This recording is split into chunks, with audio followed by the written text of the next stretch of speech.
If you are a regular reader of Landline magazine, you've probably seen the name Tom Berg appear more than a few times. He has been contributing to the magazine for quite a number of years now, basically doing reviews of new truck models.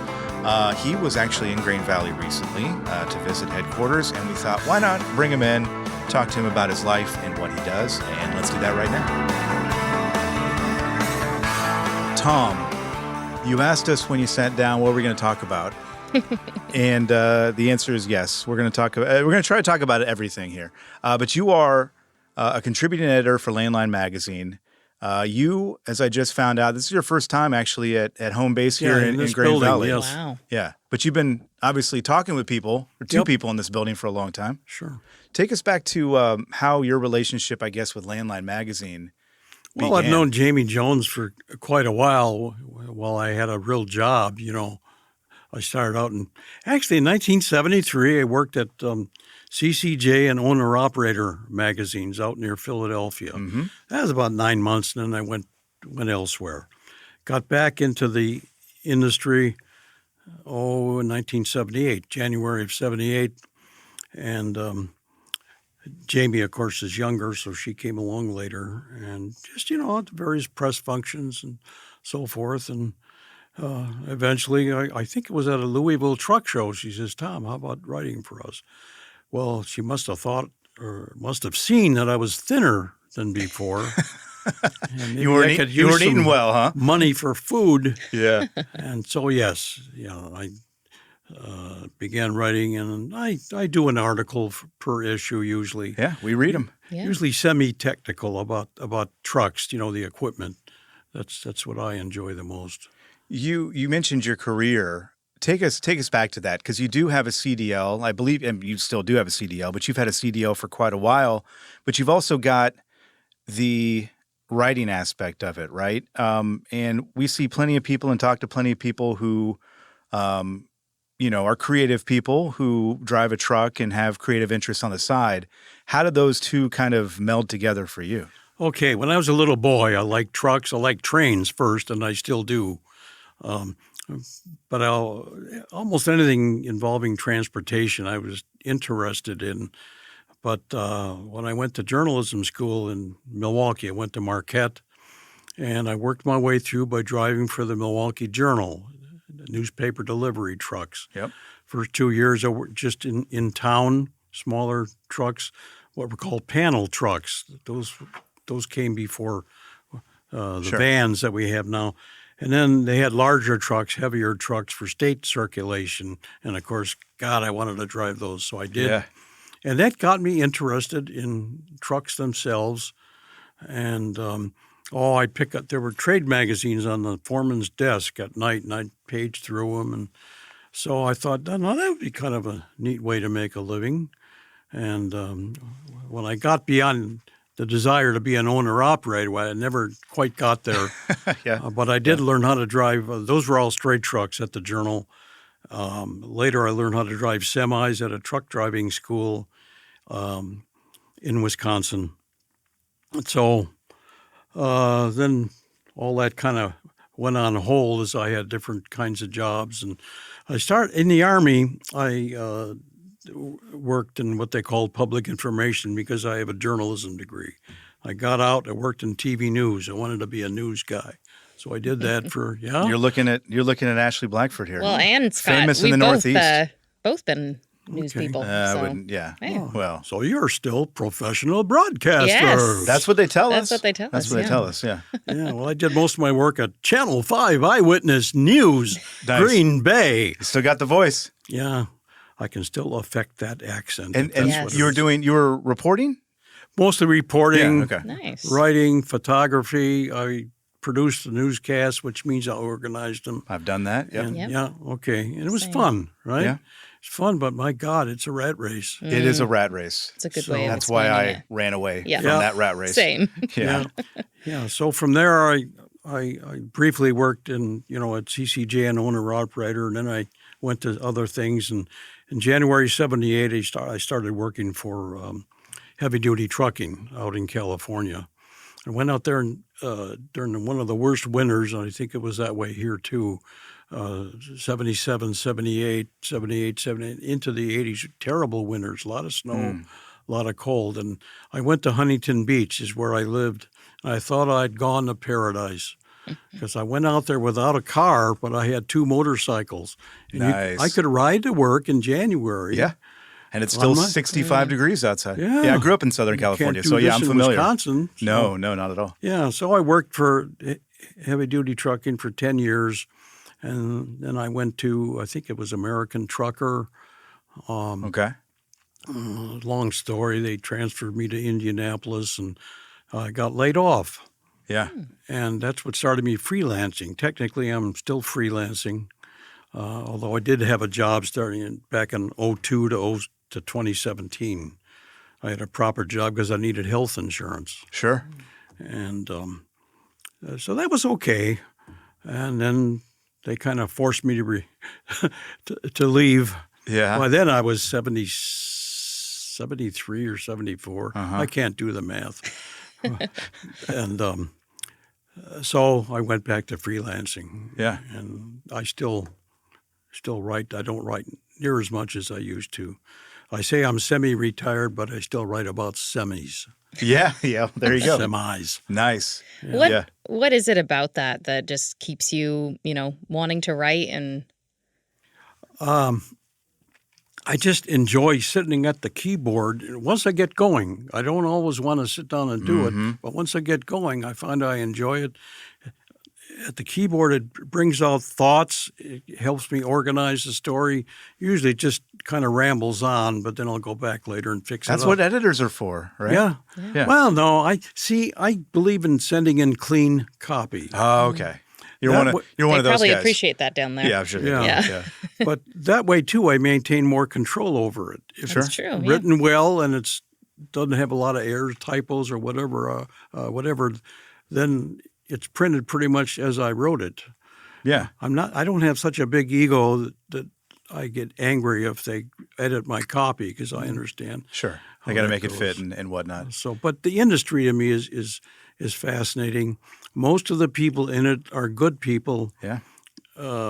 honest people, and I still like the equipment. Mostly, what I write about is the equipment, not the back office stuff, not Sure. the computer stuff, because I'm old now and I cannot comprehend a lot of the computer stuff. Well- But so I stick with the trucks themselves. I still do some driving, not near as much as I used to be. It's interesting that liability has become a bigger and bigger issue.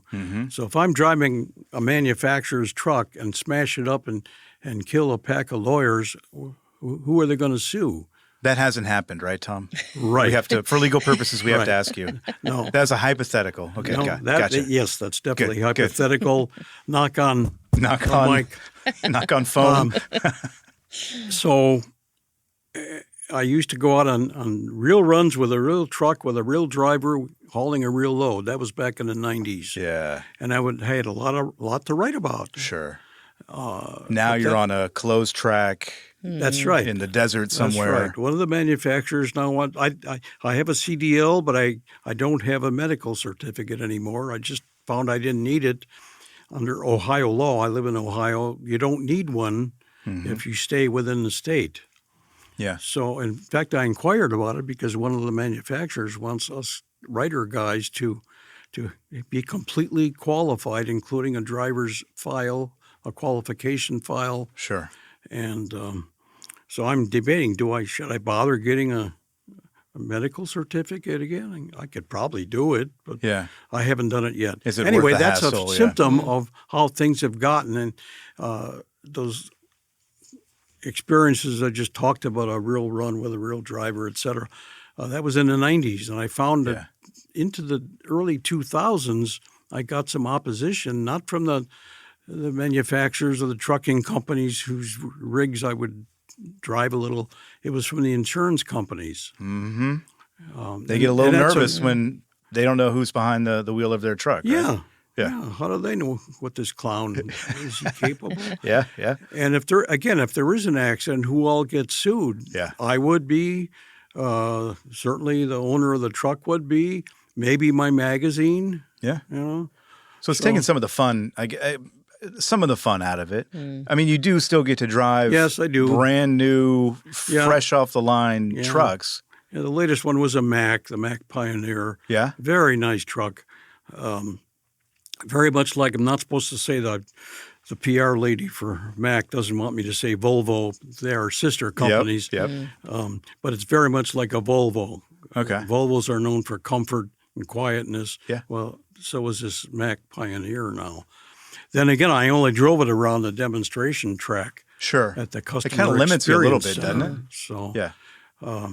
now, if I got a medical certificate, they probably let me go out on the Right. road. We've talked before on the phone. It's the first time I'm meeting you in person, and you know it's great when we've got people like yourself that come in and we can talk to them and pick their brain. And I know you were talking with Jamie Jones downstairs for a while there, and Todd Spencer upstairs, the president here of OIDA.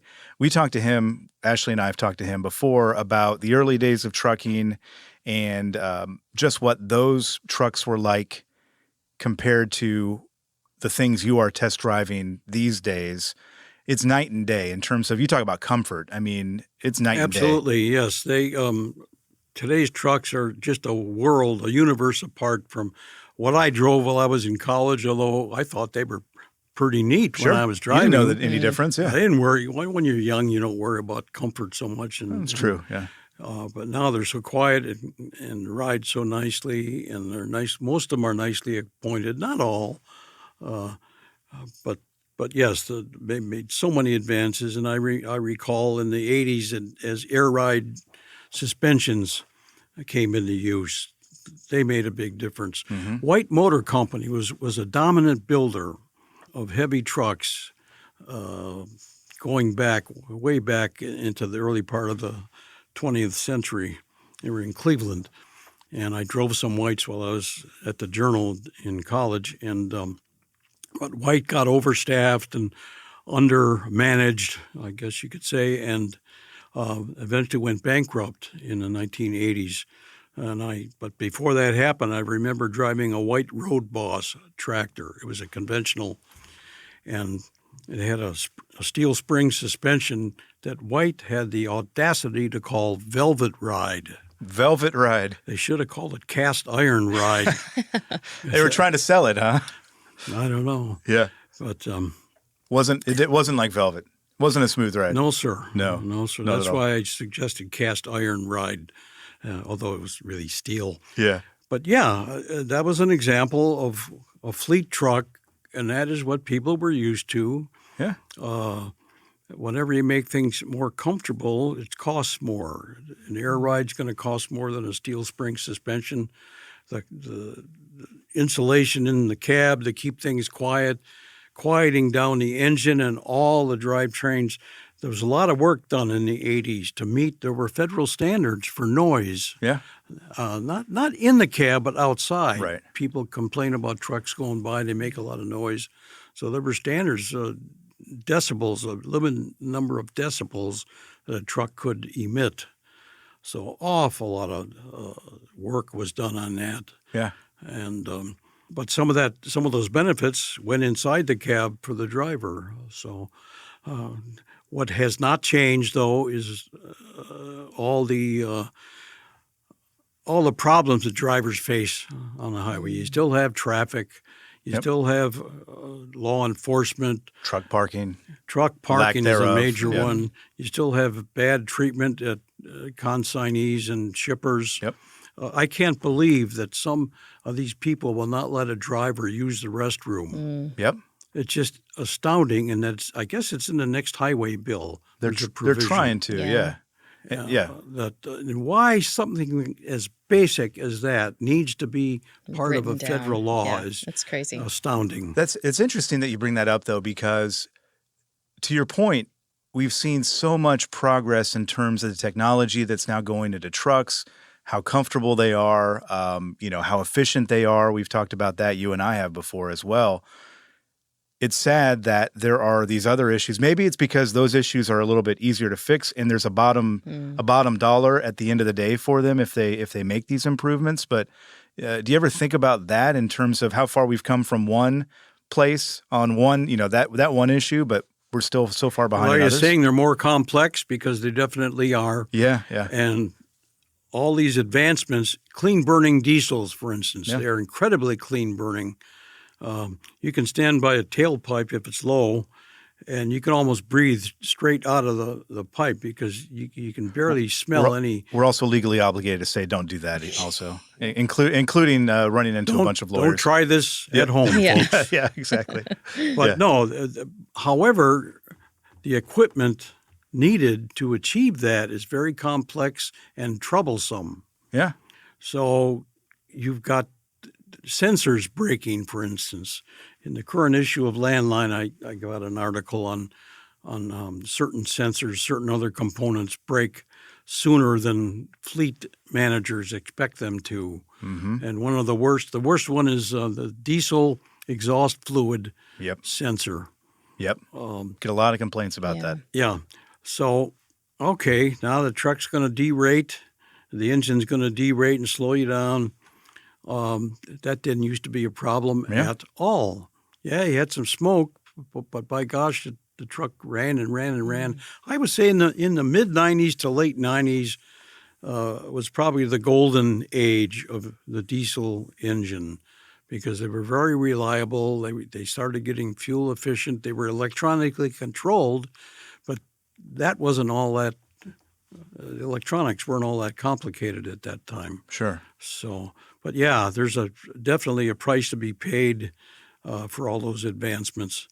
And the more electronics you throw into a truck, I think the more trouble you have. You know, the biggest complaint among fleet managers back in the late 70s, 80s when I started writing about trucks was electrical problems. Mm-hmm. And that is still a major thing. And now not just wiring and so forth, it's the electronics on the truck. So many electronics Yes. in the trucks and, now.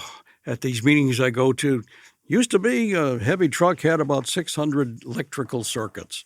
Now there's 15,000. And I want to scream, why do you need 15,000 circuits on a truck? But you don't. You don't scream. No, I try to be polite. Try to be I'm a diplomatic. guest there. I'm only a guest. Yeah.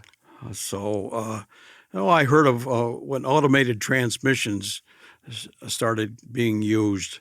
One of the fleets, early adopter fleets, found they needed somebody at each of their shops, and they were a nationwide fleet, a guy who was able to trace shorts, to trace wiring. Yeah. Because a truck would come limping in, the transmission wasn't shifting like it should, and the guy had to go just trace circuits to see where the short was. Usually it was a short somewhere other on the chassis, not connected to the transmission. Yeah. But that short would migrate to the transmission controls. Become like a detective trying to find out all these things. Why not segregate those circuits? Yep, right. To keep that from happening. But you know what?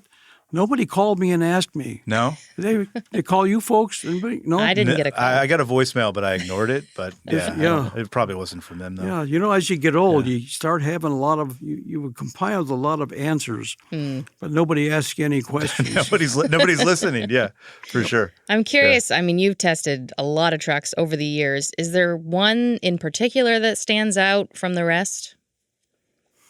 Good or bad? Yes, Both. let's hear both. I'm not going to mention brand names because. Sure. Yeah, that's fine. That's fine. Huh? That's fine. Yeah, that's fine. Yeah. Unless you Okay. want to. All right. Let's air all the dirty laundry here, In Tom. the late 70s, 78 or 9, when I first started, I went up to Kenworth near Seattle, and I was climbing into, there was cab overs. Cab over was the type of vehicle then used, and I was climbing up the ladder to get into the truck, and there the ladder was behind the front wheel. So you climbed up, and then you moved to your left. You already had the door open, and there was a grab rail that went up vertically, and then it bent to the left and over the top of the door opening. So I reached for that. I had my other hand on the vertical handle, and of course my feet still on the steps, and that handle came right out of its Detached. brackets. Oh, no. And I could have fallen backwards onto the pavement, and the marketing guy was standing down there. Oh, I thought he was going to crawl into a hole and stay there. I bet. Yeah. Yeah. But in the late 70s, this was true in the automotive industry in general. There was lousy quality. The building of cars and trucks was not very good at all. Sure. Find yourself a 70s car and look at all the gaps in the sheet metal. Yeah. And it was true in heavy trucks, and they were cramming. There was a boom time Yeah. in truck building. They're churning and them they were out. trying to crank them out Yeah. as fast as they could. I worked with a guy who did test drives at that time, and I forget. I think it was a Chevy or a GMC. They were in heavy trucks. General Motors was in heavy trucks Right. until 86 or 87. And he said the elbow leading from under the cab, the exhaust elbow up to the stack, that actually fell right off in his hand. He touched it, he grabbed it for some reason, and it came right out of there. You don't want that. No, It's not good. and I don't think you're going to find those kind of errors, those kind of defects now No. in trucks. Now, in some senses, of course, we talked about the electronics problems. Yeah. They're more expensive and niggling. The mechanical stuff you can deal with. Sure. You know. Well, if you know what the problem is, too, half the time you can do it too. But the electrical, that's when things get, as you pointed out, that's when things get hairy real quick because they can spread and Yep. cause problems elsewhere. Yep. Yeah. Yeah, I think that's called migration Yeah. of the problem. Yeah. So still, they are very nice trucks to drive, and they go up and down the road, and they make money when they're running. Sure. And but the difference, I think we started with a basic question about, the difference between the trucks in the 60s and when I was driving, and Yeah. just a Night and day. worlds of difference. You mentioned some of the, Ashley had asked you, maybe your favorite or least favorite. I think you mentioned some of the problems there, but do you have a particular truck or even just a Okay. test drive where you Yes, got I in, you're didn't- like, I this never is No, you're answered your fine. question, You're Ashley. fine. yeah. I would say there's a make of truck called Autocar, and that is the oldest nameplate in North America, not the oldest in the world. 1897 in Pittsburgh, PA. They started making auto cars. They were cars, automobiles, and then they got into commercial trucks early on in the 20th century. Mm-hmm. And that was made continuously until about 1997. Volvo then owned the brand. The Swedes did not appreciate the value of the Autocar name. To them, Volvo was, I think they had an altar somewhere in the building where they all worshiped the Volvo name. Maybe. Yeah. And they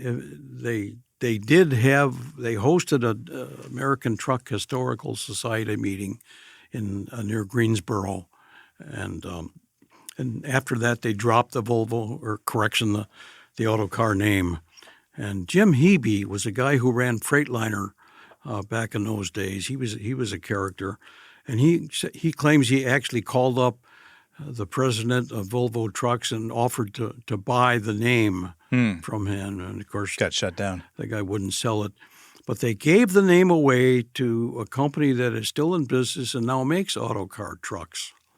They make mostly trash trucks, Okay. but they're in other vocations as well, concrete pumper chassis, and they make dump trucks now and mixer chassis, and some of them are made in Indiana, others down in Alabama. Mm-hmm. And I don't know, I just have a fondness for the name, and the trucks they make now are very good trucks from what I hear. And have you driven a few of them? Yeah. Over the years. It's been 3 years or so, 4 years since I drove one, but yeah, they do things differently. They don't have a dealer body.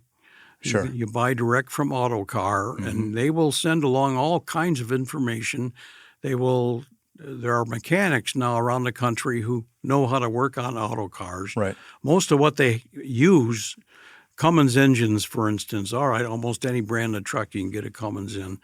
If it's a vocational truck, they use an Allison transmission.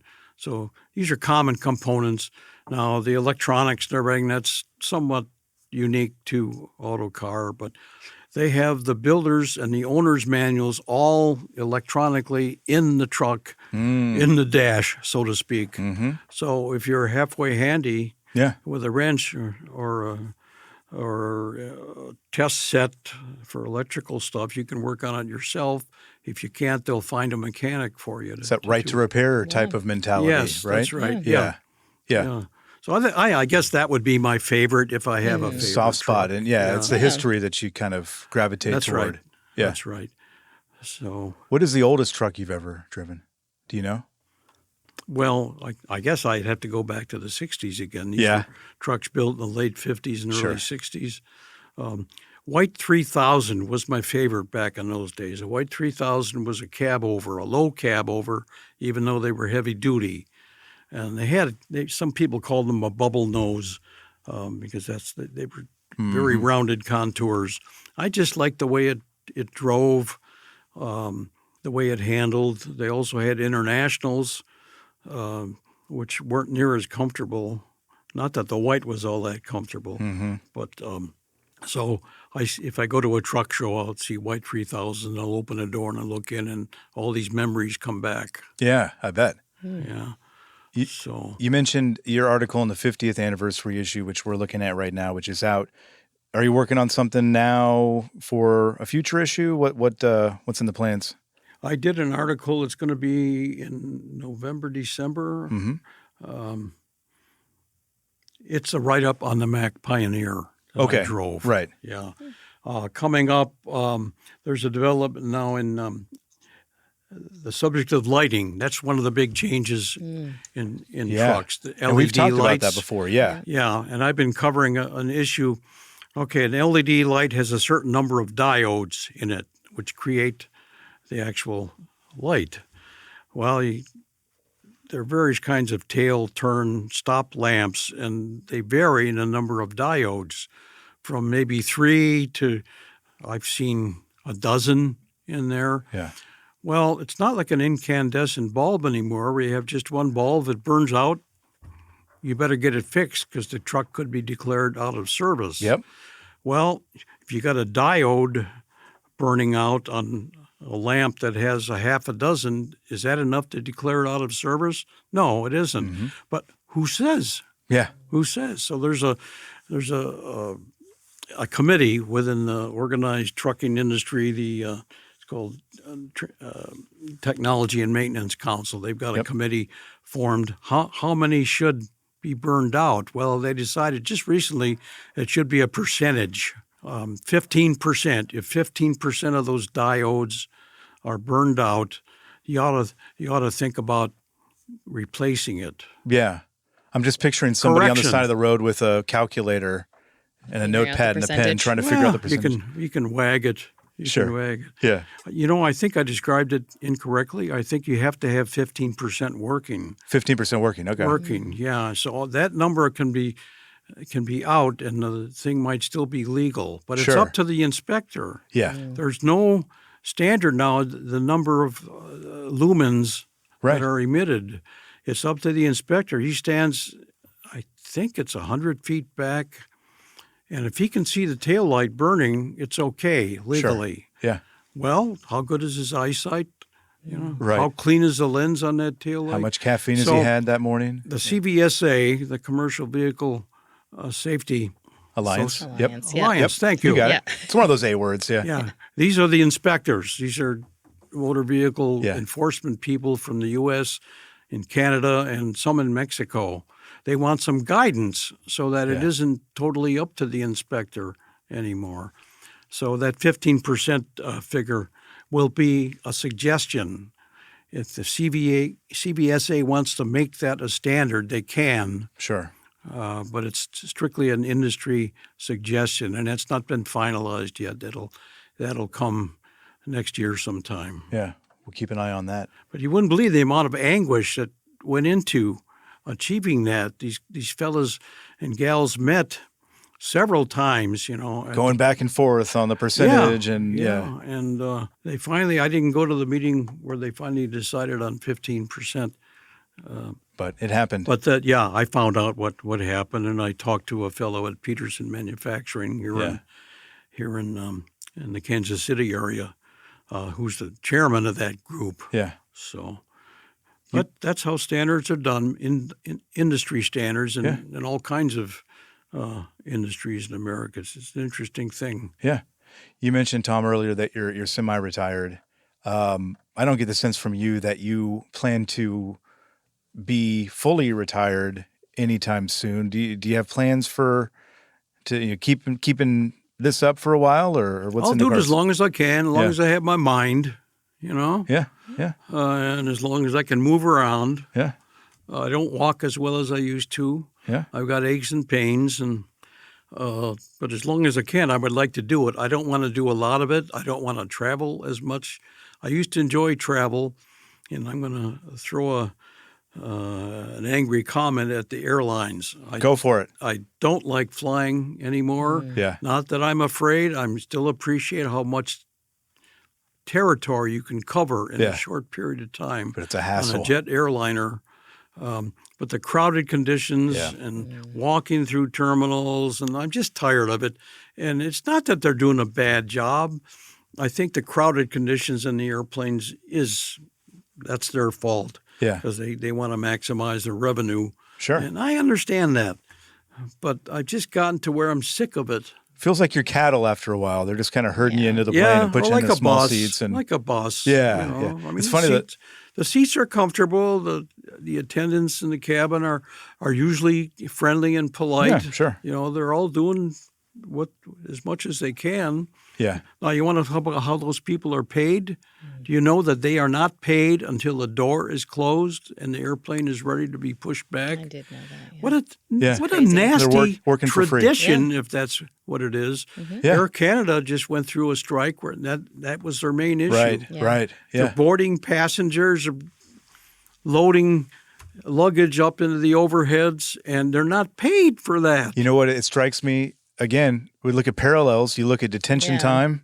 You Yes. look at There's a lot there. Yes. the lack of compensation for Yes. overtime Yeah. work and all that. We're looking at kind of two parallel Absolutely. things here with paid by trucking. the mile, but you're not paid to sit at the dock Yep. or out in a lot someplace. Yep. Get there at 7 a.m. Well, we'll probably get to you about 2 o'clock this afternoon. Well, why Maybe. did I have to get here Yeah. at 7 a.m.? Yeah, I know. Preaching to the choir here. Ashley, final thoughts? Any questions from Mr. Berg? I very much appreciate you coming in. It's been an interesting chat, and Yeah. I'm curious, what did bring you to Grain Valley? I mean, aside from hanging out with us. Why am I here? Yeah. Peterson Manufacturing had a show and tell this morning. Down the road. Okay. Yeah. Okay. So I'm piggybacking this on Nice. that visit. Well, we're happy you did. Yeah, we appreciate you Well, swung thank by. you so much for asking me. I'm flattered, believe Yeah. me, Yeah. that you would have me here. For sure. So And we'll have you back next time you come through. And then in the meantime, we can catch you in Lane Line Magazine pretty regularly. So you know my phone number, Scott, Ashley. we do know your phone number. We will use do it it. that way too. Yes. Excellent. Appreciate it. Tom, thank you so much. We really do appreciate it. Thanks. Thank you. Today's episode of Trucking with OOIDA was brought to you by a dedicated team of people that includes Jim Fetzer, Tennille Flick, and Kim Boren. You got thoughts? We'd love to hear them. You can call us at 1-800-324-6856 and leave us a message, or send us an email at podcast@ooida.com, and we might just include it on the show.